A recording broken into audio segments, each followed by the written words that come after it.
Yo, what's going on, snipers, and welcome back to our Nashville Predators Throwback 2000 franchise mode here in NHL 24. So in last episode, we simulated a little bit more of the season, and it's been a little bit inconsistent as of late. However, our team is actually currently in a playoff spot, which isn't really the best thing on paper, but in general, if we're going to make the playoffs one year, this year would be the better year to make it, and then we could blow it up in the offseason, because obviously next year's draft is going to be really stacked. This year's draft is a little bit of a mixed bag, but there is some good defensemen in it, so I kind of hope our team still falls off a bit, but you can see over the last month or so of simulation, we've all of a sudden turned it on completely.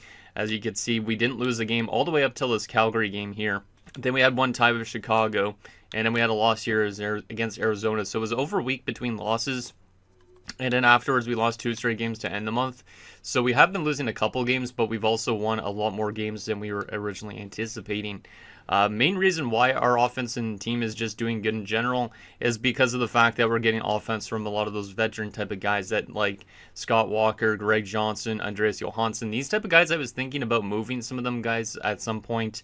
But I think what I'm going to do is probably hold on to them for the entire season, and then maybe in the offseason we make a decision to trade one of them away or multiple away, so that way we fall off more so, because obviously with next year being a stacked draft class, that might be a better year to rebuild in. This year might be a good just way to test playoff action if we do get to the playoffs, that is. I guess we could obviously still fall out of it, but I'd like to hold on to Walker for now, Sullivan, Greg Johnson, and Andreas Johansson, but like I said, once we get to the offseason, maybe we decide to trade away one or two, or all three of them away for that matter, because I'd like to hold on to Sullivan still longer, and then obviously Nagy, Legwand, Hartnell, those guys are part of the future. Kimmo Timonen I'd still want to hold on to a decent chunk longer. Not sure how many more years, but our team's relatively young. We don't have a lot of 30-year-olds, I think, on this roster, which is kind of nice. Also, the goaltending situation, this is still kind of up in the air for the future. I have Vokoun locked up, I think, for a couple years, right? Yeah, for 3 more years after this, so we'll hold on to him probably for a decent chunk of years before we decide to flip him, unless we want to get Rick DiPietro in as a starting goaltender very soon, because he's playing pretty well as a backup right now, so maybe he is closer to being a starter than we actually think, so it's been a bit of a weird season. You can see there's guys that are plus 14 on this team, but you also have guys that are minus 17. So I still think our wheels could fall off in the second half of the season. But at the same time, if we make the playoffs, it might be just pure on luck that our top 6 is kind of carrying us into a postseason berth. So we'll be interesting to see what ends up happening in the next stretch of the season. But let's get into your guys' comments now and see what you guys have to say about last episode, and then we will get to simulating to the trade deadline and take a look obviously at all the AI trades and finishing off this season and seeing if we make the playoffs or not in 2001-02. So the first 4 comments are from Jared the Rabbit. The first one says, imagine being in a playoff spot when 2001 turns into 2002.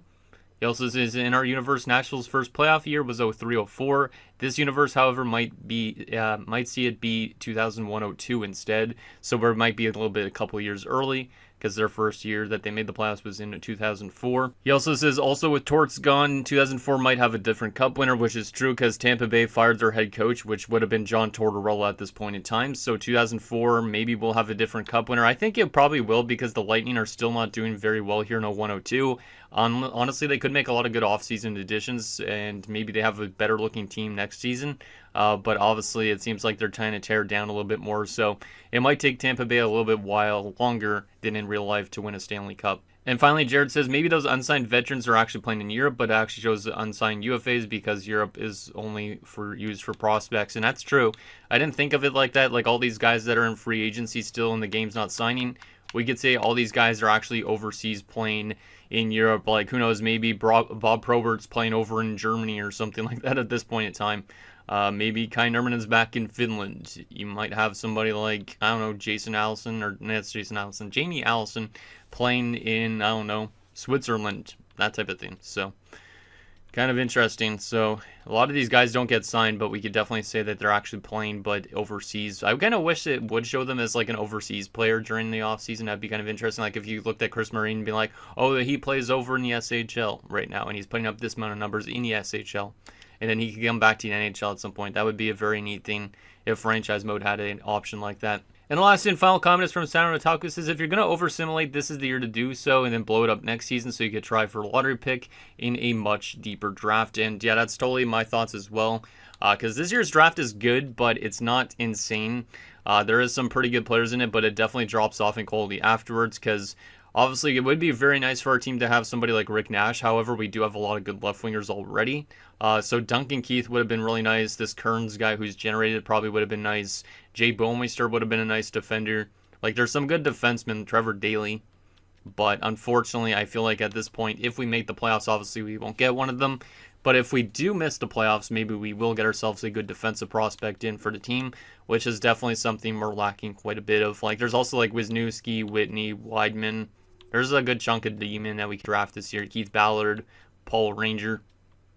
So even in the late round of the draft, we might be able to find ourselves some defenders, but obviously not as good as Duncan Keith. So I'm hoping that we still fall off and we can get Duncan Keith, but honestly, I have no idea if this is going to happen or not because this team's been really inconsistent as of late. So it'll be interesting to see if they lock up a playoff spot or if they fall off a cliff. Because if we look at the standings right now, I honestly don't remember how far we're out almost from falling out of a playoff spot. We're currently in 4th place, but you can see the last playoff spot has 48 points in 49 games. We have 55 and 53. So technically, the Arizona Coyotes, who have 2 less games played than us, should be better than us. If we sort this off points percentage, that actually might give us a better idea of where we might finish this season, which has us probably in 6th right now. All right. So technically, we wouldn't actually be as high as 4th. Technically, based on point percentage, we'd be 6th place in the playoffs still, but there is a chance that we could definitely lock that playoff spot down, but we do have still like quite a bit of games left, so honestly anything could happen. And I'm looking forward to seeing what trades the AI decides to make in this episode. But anyways, let's take a look first and see if the AI made any trades before last episode ended, because I don't think they did, but I don't. Well, they did actually make some trades. Okay. Well, that's interesting. So Michael Renberg and Kalle Johansson, or Johansson, I should say, because he is Swedish, got traded to Dallas for a 3rd and a 4th. And then also Tampa Bay acquired a 2nd and a 5th. Anaheim gets a 3rd in Alexander Karpovtsev. Okay. So those are just a taste of few trades. Those happened in January, apparently. Will be interesting to see what deals happen at the trade deadline this year. I'm hoping for some crazy blockbusters that we're not really expecting, but you never know what could happen with these roster builds. So let's go to the end of this month and see if our team will fall off or not, because like I said, our bottom 6 hasn't been good, but our top 6 has. So if our top 6 carries us, we'll be into the playoffs probably easily, as Mike Wilson has been injured with an injured stomach. We'll go replace player on that front. Our team is still winning games here, but they are still a little inconsistent. I'm not trying to trade for anybody in this episode because I'm not trying to make our team better, and I'm not trying to make our team worse, I don't think. I'll wait till the offseason to make some decisions, especially with like some of those top line guys. So Lindner will come back out, and that means Wilson will come back in. So we'll do that. That's good and ready to go. Yeah, we're still winning games, damn. Adam Burt's on waivers. I don't really want to claim players on waivers, but Adam Burt's not a bad depth defenseman, but I'm not trying to make our team that much stronger. And yeah, we're now 33, 25, and 6, and somehow we have passed the Detroit Red Wings and are leading the Central Division. Wow. Well, this is a weirdly weird season because I honestly didn't expect us to do this well, but maybe the youth movement is helping out, or it's just that top line, because Scott Walker is still on 62 points right now through 64 games, which is kind of crazy. Where are we now in terms of the Western Conference? We must be like top 2 or something like that, right? We are the best team in the Western Conference? What? How? I honestly don't even know how that's possible. We passed Detroit. San Jose's in 3. Wow. Are we the best in points percentage in the Western Conference? We are. There's a realistic chance we might end up winning the Western Conference. We're probably not going to win the East, though, right? No, the East is way stronger. Like, look, if we were in the Eastern Conference, we'd be in, like, 6th place. I think, at least. Let me just sort this again. Yeah, we'd probably be in, like, 6th place if we were in the Eastern Conference, which is insane. So the East is dominant in this universe, which normally would be the West, I think, at this point. And we're still one of the better offensive teams, apparently, in the Western Conference. Goals against wise, we are one of the best defensive teams, too. So I think the additions of Rhett Warner and Mike Wilson might have helped out more than expected. Because I think we're a very good defensive team, and that's what's making us good. Yeah, we're number 2 on the penalty kill in the West. All right. Wow, that's interesting. I'm not going to take a look at player stats yet, but I think those defensive decisions you guys told me to make in the offseason might have changed the complexion of the season. I think we're going to be a playoff team. The question, though, is are we going to be a first-round exit? Because we're definitely over-simulating, I would say. But never know what's going to happen with the rest of the season. We could still miss the playoffs. So let's get this last game done before the deadline. We're probably just going to bypass the deadline, I think. Yeah, we're going to bypass the deadline because I'm not going to make any trades. I'd rather just run with the team we have currently and see what they could do. So we tied against the Flyers. I'm curious on what trades happen at this deadline. There's one blockbuster trade at least, and that's a pretty huge, substantial trade. San Jose has acquired Sean McEachern and Joe Juneau, so they're loading up because obviously they're a little bit behind us in the standings. Ottawa gets Mika Kiprusoff, fantastic goalie, of course, and Mike Camilleri and a second-round pick. So Ottawa getting a lot of good stuff for the future, and then San Jose getting some really good players to help them out in trying to go for a Stanley Cup this year. Andreas Karlsson is on waivers as a depth forward. He's only 26, which ain't bad, but to be honest, we have like guys that are pretty much the same type of player. And in Atlanta, he wasn't doing the best, and obviously they haven't made the playoffs yet. Yeah, I don't think I'm going to claim him. He's not a bad player, but I don't really have the use for him. He's probably going to be a free agent anyways, so we'll probably leave it like that. All right, let's take a look at what we got in terms of trades that happened at the deadline. Anything insane happened other than that Kiprusoff deal? So the first one, Colorado's acquired a third, a fourth, and Jeff Cowan from Calgary. Calgary gets a second and a fifth back, so Jeff Cowan moving to Colorado. Buffalo gets a third, a fourth, and Pers Farfadet from Atlanta for a second-round pick. I'm kind of surprised that they were able to get a second-rounder, just adding Farfadet to that. It's interesting. Anaheim gets a fourth and a seventh and two others from Calgary for a third and a fourth, so there must be some players involved in that, my guess, but they're probably low-end talent. Detroit has acquired Shane Knighty, a third, and Eric Lacroix from Pittsburgh for a second, and a guy named Harry Hope, who's got to be a generated guy because he's definitely not a real player from this day and age, but that's one hell of a name, Harry Hope. Tampa Bay has acquired Brad Boyes and Marshall Bruss. So Marshall Bruss is generated. Brad Boyes obviously a real player. Martin St. Louis got dealt by Tampa Bay already. Well, it was fun while it lasted, Martin. He goes off to the New York Islanders for a fifth round pick and Kevin Adams. So that's kind of a substantial trade though still. Brad Boyes being able to fetch Martin St. Louis. I guess it makes sense considering St. Louis didn't really pan out, but that sucks that Tampa's already moved on from Martin St. Louis. I know that Sarano Taco really liked when he went to Tampa Bay. Everybody liked really when he went to Tampa Bay, but unfortunately now he's in New York Islanders, so we'll see if he ends up going back to Tampa Bay at some point, but instead of going to the Rangers in this universe, he's a New York Islander, which is kind of funny. New Jersey's got a fourth round pick, Mikko Eloranta, and two others from Pittsburgh for a third, a fourth, and Jordan Tutu off to Pittsburgh, so a lot of teams trading away their prospects. Edmonton has acquired Ray Ferraro, Andreas Karlsson, who was actually the waiver guy we could have claimed, and Daniel Charnquist. So Charnquist off to Edmonton a little bit early. Atlanta gets Felix Potvin and Jason Chimera. That's kind of an interesting one. So Edmonton getting a good top six forward in Ray Ferraro, who's near the end of his career. Atlanta getting a starting goalie and also the prospect in Jason Chimera. Interesting trade there. Detroit gets Clark Wilm, a fourth, and Denny Gauthier from Calgary for a second and a fourth. Okay. The New York Rangers get a second, a fourth, and Ken Danico from the Devils for a third, and Alex Dagg. So Alex Dagg off to the Devils, and the Rangers getting Ken Danico. I wonder how Devils fans would feel about Ken Danico on the Rangers, because obviously the Devils and Rangers had some pretty big rivalries back in the 90s, so that's kind of an interesting trade there. Carolina's acquired Brendan Morrison from the Vancouver Canucks, so Vancouver continues to offload players. Brendan Morrison heads to Carolina. That's the second trade that's been made with Carolina, though, too, because wasn't Marcus Naslund and Oland sent to Carolina for Rod Brindamore? I got to double-check that after this. But a second and a fourth-round pick only for Brendan Morrison is pretty crazy, because Brendan Morrison's a good center. Colorado gets Felipe Boucher in a third for Zbigniew McCulloch, a third and a seventh. Okay, pretty substantial, not substantial, normal trade there. Florida gets Jason Weimer for a second and a third. Toronto gets Freddie Modine, Jason Blake, and Dave Reed. Yeah, it's Dave Reed. I was going to say Darren Reed, but it's Dave Reed. From Tampa for a second, and Fedor Tutin. So Toronto gets Freddie Modine, who used to play for Toronto back in the 90s. They also get Jason Blake a couple years early, which is interesting. Or quite a few years early, like 6 years early. And then Dave Reed, who actually I think played for Toronto too at one point. but it was like way back before he played for like Boston or something like that, or just after he played for Boston. So that's kind of a crazy trade. And then Fedor Tuden headed to the Lightning, so the Lightning get a good defensive prospect and a second-round pick. And then Atlanta acquires Alex Hemsky and Jason Woolley for Yannick Tremblay, Adam Deadmarsh, and Sean Donovan. So Buffalo gets rid of a top prospect who was literally drafted in the top 10, I'm pretty sure, not too long ago. They also get Jason Woolley. Buffalo gets some good players right now, so Buffalo is loading up as well. And then we saw about that Kippersoft deal. Vancouver gets a third-round pick, Colby Armstrong and Kirill Safronov. Arizona, so Phoenix, getting Mark Messier and Peter Svoboda.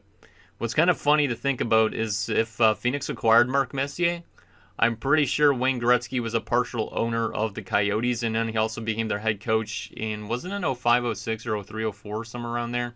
So it's kind of neat. Mark Messier is kind of reacquainted with Wayne Gretzky in that sense. So some pretty big trades, I would say, at this deadline. Some of them bigger than others, but other ones pretty damn big. I want to take a look at the Carolina Hurricanes, though, because I think Brendan Morrison might be reunited with Marcus Naslund, which is kind of cool. So we'll definitely take a look at that. Also, like I said, in a few episodes, probably in a few seasons, we'll take a look at every team's lineup so you guys can take an updated look at what teams look like. And yeah, Naslund is back, is also in Carolina. So you have Naslund, Morrison, and then you also have Matthias Oland all in Carolina now. That's interesting. Wow, okay. So there is the trade deadline for 2001-02. Let's get the rest of the season simulated and see if we make the playoffs or if we somehow fall off a cliff, because we should be a playoff team based on how we're simulating right now, but it could easily come crashing back down. And 7-4 win over Arizona as Randy McKay's on waivers. It's not a bad veteran, to be honest, but he is 36 and likely to retire this year. He has been playing in the AHL, I guess, or he's been scratched. 29 points last year is not bad. Do I want to claim a guy as a depth option? Not really.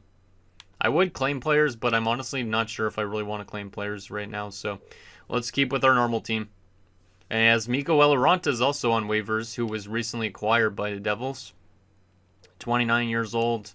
Has 1 assist in 6 games, but when he was playing with Pittsburgh, had 31 points in 69 games. That's actually relatively impressive for Eloranta. He was getting power play time. 1 assist in 6 playoff games. I'm not going to claim him as well, but the point production there in New Jersey is actually better than I anticipated. So, shout out to Eloranta as Kimmo Timonen goes down. Speaking of Finnish players, he'll be out till April the 1st. That's going to hurt us a little bit here.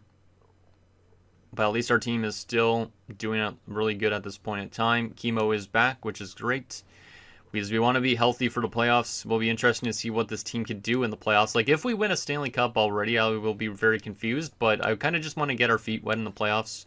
So I'm okay that our team is over-simulating a little bit this year. But obviously, it would have been nice to get ourselves Duncan Keith or something like that this season. Yeah, we've already clinched a playoff spot. We got 5 more games this season. Let's get through those and see how we finish off the year. Kevin Adams is on waivers. Do I want Kevin Adams? And not really. He's very much a defensive player. Yeah. He's really good at offensively in the AHL. 10 points in 12 playoff games as well with the Orlando Solar Bears, but we're not going to claim him. There was an OT win. There's another win. There's another win. And a 9-1 loss to end the season. Yikes. But we do finish 43-30-9, and we have finished as the top team in the Central Division, which is actually kind of outrageous for us to do in 2001-02 with this roster, but it is what it is. We're probably going to be a first-round exit, though, my guess. All right, so we have made the playoffs for the first time in franchise history, so that's kind of cool, but at the same time, not really what I was anticipating for the season, but we'll take it. Let's take a look at some standings here. We finished as the 4th best team in the entire NHL, but we were the best team in the entire Western Conference, which makes no sense to me, but it was. Philadelphia, New Jersey, and Montreal finishing above us. In terms of goals for per game wise, in terms of offense, we were not even in the top 10 offensively. Yeah, we're a pure defensive team, I guess. 3.1 goals per game. Defensively, we were top 6. That last game of the season definitely hurt us in terms of goals against. We could have finished a lot higher if we didn't allow 9 goals, but it was the Anaheim Ducks, so it kind of makes sense, I guess. Power play percentage was not super good either, looks like. Kind of like mid-table at 17.3. And penalty kill was the second best in the league. So our penalty kill definitely helped us out a lot defensively this season. 7 shorthanded goals, 23, 14, 4, 0 on home ice, 20, 16, and 5 on the road. All right, so we've made the playoffs. Let's take a look at some player stats here. See who did what for us this season. Starting off with our centers, Greg Johnson on 71 points. So yeah, we might have to break up that top line at some point. 20 power play points. Jeez. Really good year for Greg Johnson. 44 points from David Legwand. That's really nice. And a plus 22. So David Legwand is getting better every single year. This was his best defensive season yet. So that's very promising for the future for young David Legwand. Tom Fitzgerald on 38 points. Not bad. Mike Watt on 30 points. Bordelot on 24. Arkhipov on 15. A lot of guys in that bottom 6, though, very bad plus minus. Like, I definitely don't think our team's built for a long run this playoff run, but you never know. Left wing side of things, Johansson on 64 points. Pretty good season from Andreas. 26 goals on 188 shots is pretty good, too. 60 points from Ladislav Nagy, so the youth movement is looking good, too. Ladislav Nagy, another good season from him, building up on last year, and a much better defensive season, so him and Legwand, looking good. I really like that. Scott Hartnell on 48 points and 28 goals. He was minus 16, but still Scott Hartnell is also improving a lot. So I definitely like a lot of the younger guys on this roster and what they're doing. Cote only played 5 games, as we saw in last episode. Walker on 80 points is great. 105 penalty minutes as well. Not bad. Sullivan on 79 points, like that. Sullivan's definitely a guy I want to hold on to for a while. Rob Valachevic, 21 points, not bad. And Cesar only played 4 games with the 1 goal.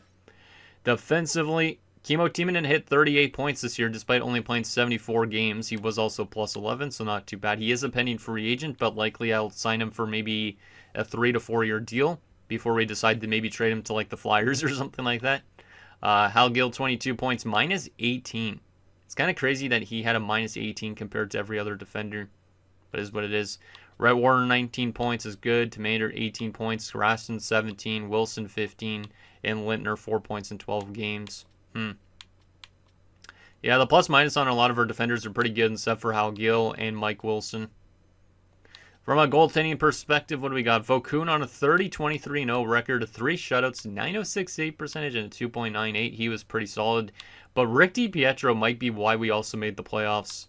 13-8 record, 1 shutout, 917 save percentage is pretty damn impressive. He's up to an 80 overall, a 2.51 goals against average as well. So Ricky DiPietro had a pretty solid season as the backup in his first season in the NHL. Sooner rather than later, he might end up being our starter here in the Nashville. Let's take a look at some stats across the league because I'm curious on who led in points and all that. I'm going to guess like Paul Carrier or Timo Solani, considering we just lost 9-1 to the Ducks. No, Pavel Bure, 122 points. Then you have Victor Kozlov with 114. Ray Whitney with 109. That top line in Florida is filthy. And then you have Solani, you have Koivu, Correa, all right, John LeClaire, and Martin Straka hitting 100 points. Where's Jaromir Jagr? He must be down here, right? Yeah, there he is. But still, he didn't hit 100 points. That's kind of surprising. Most goals this season, Pavel Bure with 72, then it was Jagr with 56, Solani at 55, Sakic at 51, John LeClaire hitting 50 as well. And that Appleby guy hit 48 goals in his rookie season. That's pretty impressive for a generated guy. All right. In terms of Selke candidates this season, who is a Selke finalist potentially? Steve Ruchin would be up there. Steve Yzerman's probably going to win it, though, based on that face-off percentage, but also Adam Oates. Yeah, it might be Adam Oates again. Because that face-off percentage is high, the takeaways is high. I'm guessing Adam Oates.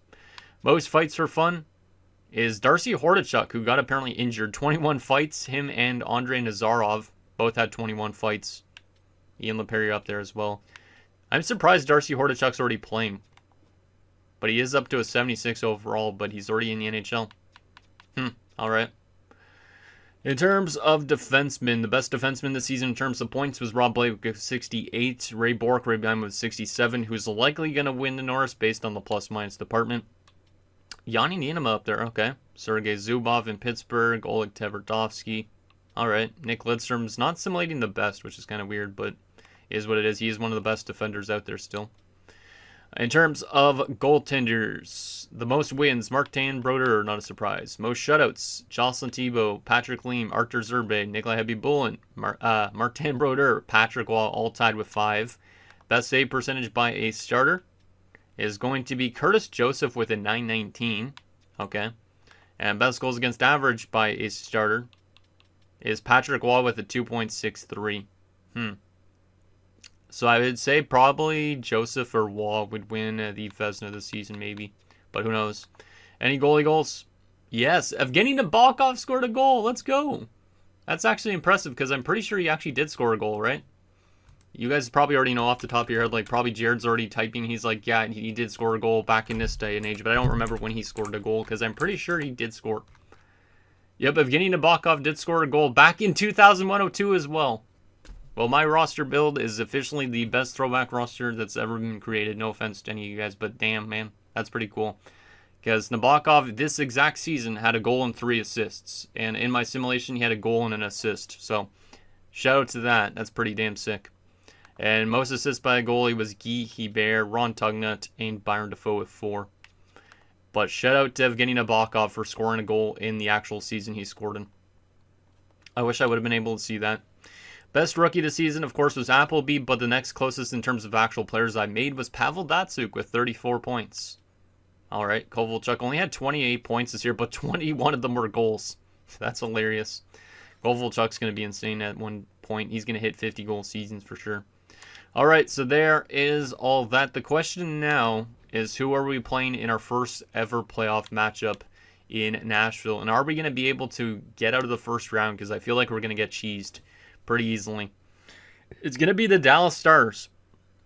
They had like a 500 record, 37, 37, and 8. They are 8-2-0 in their last 10 games. Yeah, I feel like we're going to get slapped. No question about it. Let's take a look at a comparison first, and then we'll take a look at the roster. What do we got? So if we go to Western Conference, what do we got here? So they finished as the 8th seed, of course. They finished with 82 points. They scored 254 goals, so they scored exactly the same amount of goals as we did, which is interesting. We were better defensively, though. They had a better power play by 4%, and we were better on the penalty kill. So even though technically they scored as much goals as than us, they had a better power play, so they're more of an offensive threat than us, so we're a better defensive team, is my guess. Let's take a look at what those Dallas Stars look like, because honestly, at this day and age, who knows what they did during the offseason via trade, all that type of thing. So, what is Dallas looking like in a 1-0-2? Top line, Joe Nieuwendyk, Mike Modano, and Brett Hull. Holy crap. That's a really good top line. Didn't they win the Stanley Cup already in this series? I feel like they did, but I don't remember if it was year 2 or year 1 or what. Second line has Yuri Lettinen, Kirk Muller, and Brendan Morrow. Geez, Brendan Morrow has generated a lot of growth, up to an 87. Wow. Third line, Shane Corson, Kip Miller, and Mikhail Renberg. And a fourth line of Richard Zednik, Jamie Langenbrunner, and Andreas Dackel. Wow. Yeah, that's a good forward core. A very good forward core. I think our team's going to get blown up completely. Defensively, Daryl Sador, Jason Smith, pretty solid top 2. Richard Matvichuk, Darian Hatcher, and a top 6 pairing of Eric Weinrich and Brad Lukowicz, who's apparently losing morale, it looks like. But that's still a very good defensive core, too. And then goalie-wise, they're probably having still Ed Belfour, because we did see Marty Turco change teams in the offseason. I think they don't have Ed Belfour anymore? Where did Ed Belfour go? Unless he's injured. But they're running a 21-year-old Ilya Brzgalov, so apparently we're going to be scared of some Bears here. All right, he's only played 26 games, so yeah, definitely I think there was an injury to Ed Belfour, because Mike Bales was called up from the minors. Mike Bales played 29 games, though, in the NHL this season, it said. How much did Brzgalov play? 26. Yeah, something's not adding up. Yep, there it is. Ed Belfour is currently injured, so that could play a big factor in this series. Because if Eddie the Eagle returns, he could win them the series. If he doesn't, maybe we find a way to beat them because they have weak goaltending. Because Ed Belfour played 38 games this year and then got injured, so he's probably going to be returning soon, my guess. And he didn't have the best of seasons so far, it looks like. Yeah, he didn't have the greatest season up till his injury. I also have Dixon Ward, though. Darren McCarty is a scratch, and Andrei Kovalenko. So they have some very good depth forwards on their NHL team. The question is, how long is Ed Belfour out for? Because that could play a major factor in the series.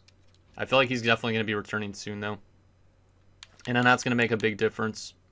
Out with a broken foot till June 3rd. So never mind, he is out for pretty much the rest of the playoffs. So Ed Belfour got injured, I guess, multiple times maybe. Because maybe he got injured early in the season, missed a big chunk, and then he came back and then broke his foot or something like that. Poor guy. But it does give us a better chance to get to the next round. But also at the same time, they have a good team that they could still win a Stanley Cup. I feel like even with the Berzgalov in the Bales and net, it's kind of weird. Did our AHL team make the playoffs? It looks like they did not, I think. Let me just double check. Make sure I'm actually seeing this correctly. Yeah, they didn't make the playoffs. And just in case you guys wanted the playoff matchups, it is going to be Nashville and Dallas, of course. It's going to be Anaheim and Calgary, Colorado and San Jose, Detroit and Chicago in the West. Good little matchups there. East, it's going to be Montreal, Ottawa, New Jersey, Washington, Florida, Toronto, Philadelphia, and the Islanders. So since this is 01-02, technically this is the season that Detroit played Carolina in the Stanley Cup Finals, which means we are not going to get an accurate final. However, Detroit could go to the finals. Carolina did not make the playoffs, which is kind of surprising based on the fact that they have Naslund and stuff. How far did they miss the playoffs by? Because I don't like that my simulation wasn't super accurate, but they were probably one of the teams that just barely missed, right? Actually, they missed by 5 points. I'm kind of surprised they missed the playoffs. And we somehow found a way to make it in. Is what it is, though. So anyways, guys, that's going to do it for this episode of our Nashville Predators Throwback 2000 franchise mode. So in next episode, we're going to take you to our first ever playoff matchup with the Predators against the Dallas Stars as we just go for a run and see what our team could do. And obviously, if we get knocked out, it's not the end of the world. We'll definitely go into a bit more of a rebuilding stage for next season because next year's draft class is going to be quite insane. So anything down below, and I'll see you guys next time.